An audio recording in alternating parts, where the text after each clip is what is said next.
G'day, mate. My new Simon. That size made a mill, by the way. You had the laser cut and that cut them out. So I'm happy with that.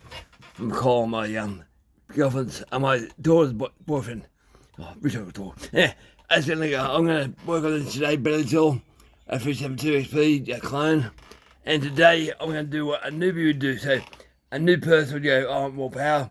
So they do what any guy would do. You buy parts off the shelf and you fit them up and see they go. So I've got the piston still right here, so let's update this, guys. That's the piston out of the cylinder. It's in a bench covered in oil. We'll clean up. That's a big ball kit.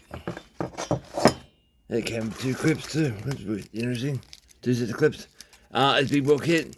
Now, on today, I'll be putting not the standard piston, I'm doing a pop-up piston. So that's a pop-up piston from John. I've used them before. I think they're high. That there. That will go into this saw, and it'll have a base gasket too, because if you don't know what you're doing, I never knew what I'm doing, it took years to work it out. You know what sealant and what glue to use, so I'll use a base gasket. I won't do no machine work. I just want to know how much power this will produce, factory, but I will be doing an exhaust change, so I done one of these exhausts, I've got a standard one of these saws, which is my one. Then I've got a standard one of these saws, but it's been poured by me. And so the outlet here and an outlet here. Now, that saw, it's outside, give me a room. Well, that saw has got 2 outlets on the front. I'm going to put that muffler on this one and keep the standard one with just one here. And that's enough for a 56. The 58 will have 2. So I will go back to putting 2 on the standard one. Depending how it runs, it might run perfect with just one, I'm not sure. But we'll see. They have inside these things a baffle and all this crap. But that lets a lot of air out. It's quite a big outlet too. Pretty big one like that. So I'll do that for the standard one, and then I'll do a poured one. So today I've got a day off today, so I'm going to put this big ball kit on this saw and just do it in such a way that anyone could do it. So I'll hopefully get a chance to start today. And that's one of the reasons I'm using a base gasket, because if you don't do base gasket, you use glue, you'll allow the glue to dry. So hopefully I'll probably take 4 hours to clean it up, but I'll get this in here and just show you what a standard saw does, a poured standard saw, a big ball saw, the standard, and a big ball saw poured. So I'd like to know, I'm all going to run 404 full chisel chains, and hopefully do 404 822. So I just want to know what they're doing. But anyway, that's what I'm doing today. I'll give you a bit of update. Now, I'm going to resurrect Frankenstein. I've been coming home late doing stuff. Not firewood, but other stuff. We've been servicing machinery, bobcat, blow seal, blue all over here. So I've been cleaning the case bobcat. Just doing stuff you can't do when you're doing firewood. And luck would have it managed to go bang. Just when you didn't really need the machine, but when you do firewood, you need that machine. So I'm happy it happened when it did happen. It was just still a lot of good fun, but anyway. What do you call it? Frankenstein's a 62mm, a 62cc chainsaw. This is telling it, so it was poured, but I ended up killing the thing because I was trying to get more power. But I couldn't adjust the carby because the carby mixture screws were on funny angles. I just couldn't get to them, to the point that the 372 carby I had on the cell here, actually the low jet snapped off, so I just couldn't adjust it when I adjusted it. And the reason being, I had not enough space in the saw itself. The saw itself. So I've been trying to get a bit more real estate. So you can see this here. That's the intake originally, okay? It's a big pipe raised to the front of that. It worked good, but when you start putting all the parts here, you run out of room for the carby. So I've opened up, and I keep running out of room. So although I just do this, I get home late, like kids doing work, kids doing shift work, stuff like that. Just get home, mum, she's sick. I'm trying to make too much noise. It's always something, either someone wants me to help them out, or someone's sick, or someone's doing shift work. I can't be noisy. I'm just doing the best I can. So what I'm doing now is, if I can miniaturise certain parts of this saw, I prefer that they carry real close to the cylinder itself. So as the air goes in, it goes in quick. It seems to work well. I like the 288 or 281. It's got a little plastic block all the Solo 690 or 603, 603. They're a small thing, a small block. They work better, but they do get air leaks. But that short distance seems to make the saws perform better and have more power. So I'm doing it. So I'll show you what I've done. So that's your original one there. The metal pipe up there. Inside that is pretty all it's set. I've got a bolt to the cylinder and work out the angle of the dangle. It's that way there. So that intake there, it's slightly angling up for the carby. If you look at the original one on the 372, the one there, that goes that way. Yeah, that way. It goes up just a tiny bit. Now the 372, the change carby and change all that goes up a single way to a little bit way too on an angle. You see that? I'm trying to get that so it fits inside the housing. So they'll bolt like that on the cylinder and go upwards just a tiny bit. So try to make things work that are never meant to go. And that's a lot of air going through that. Now I've got two carbies. One for my son's saw.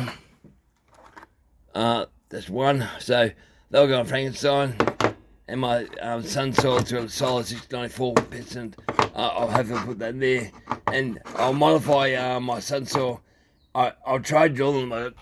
Carbies up there, I'll drill them and screw them up. You see them? Yeah, there's carbies there. I drilled the main jets and drilled off into the main jets. I'm not going to do that. But while doing my son's saw, I'll adjust the metering valve in the needle and seat and make sure that it gets slightly bit more fuel. And hopefully then I can get the thing to 4-stroke. Because I think there is, I think I can get this thing to perform properly. But it's not supplying just enough petrol. And I'm just saying it's on the very, very edge of what I can do. You only get so far for certain things before you have to modify them. But I can't go any further with the carby. If I modify the needle and seat, a little bit more fuel, that little extra I need to get carby to perform the way it should work out good. So, yeah, so that's all. And funny enough, these carbies came with these gaskets.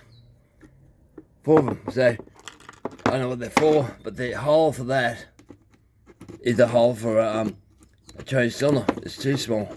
So you see, hold things together. You see a huge difference. So that's a 52, 58, 62. It's way small. So that's a 372. So that will make it perform. I don't know why they gave me these. I've got 4 of the bastards. So yeah, the things that I have to say. This is me signing off. I'm going to put this thing together. But I'll do it in such a way. I will start today, hopefully. Do it in such a way that if you bought a 395xp clone, how much power you get out of a standard big bore kit without doing anything to it all except a muffle mod. Because I'm going to muffle mod, port this thing afterwards. So it's mainly for Bradley. He's interested too much to know. Will a standard one outdo a ported standard one, or a big bore kit outdo a ported big bore kit? I doubt, but I'm still curious. I'd say standard big bore kit, poured 56mm and then poured 58mm pop piston. In that way, I think that'll be the way they'll win, I think, power-wise. But running 4 chisel is hard work on a saw, and I've got plenty of wood now, green wood to cut, so I've got full chisel chain, and full chisel chain. That's sort there. I've got 20-inch bar now, 24. I can do a 3-foot if I get a tip for a 4-4. But yeah, that's small money. I haven't got money on it, so yeah. That's it. Yeah, that's it. But just I'll clean my bench up and get to work, and hopefully this afternoon you'll hear that's already. Oh, nothing too. I'll tell you. My standard cylinder. I got this yesterday. It's a new coil. Brand new coil. It came with the kill switch lead already installed, but it didn't come with a heat guard for the cylinder. So it's these coil lead goes up in this cylinder on a 392, a 395, and they burn. So I pulled this boot off the one I threw at the 3120 and pulled everything off and put this heat shield on it. So hopefully it works. The back of that one's a screw in, and I did find 2 other ones. I'll get them to hang on. So I did find the coil off the old 372s, 395 XPs. It's hard to remember, guys. But the difference is one's round and one's square. So square one's like I got brand new. Not going to get mixed up, but what happened? I built the saw, the Nitec 395. all of a sudden it worked and it didn't work. So I pulled the coil off my saw and put my coil on his saw and laid down the track. His saw played up again when he went home. So I said maybe replace your flywheel because the coil worked. I know it worked at the count my saw, but all of a sudden it came weak. Now my saw now has a really weak flywheel. The magnets on the flywheel are no good. So hopefully when I put this on there, I'll test the spark plug and hopefully get spark. But I'm not sure what's going on. I'm assuming these two are still fine. So one's off the Nitec 395. I'm not sure what the other one's off, but they're both 395s. So yeah, so right length. So I'm not sure what went the other one was off. There's nothing on them. No marks. Should write them. They have a white pen though. Everything's always covered in oil. But yeah, that's happening guys. So hopefully do a video tonight. So over and out. Thank you for watching.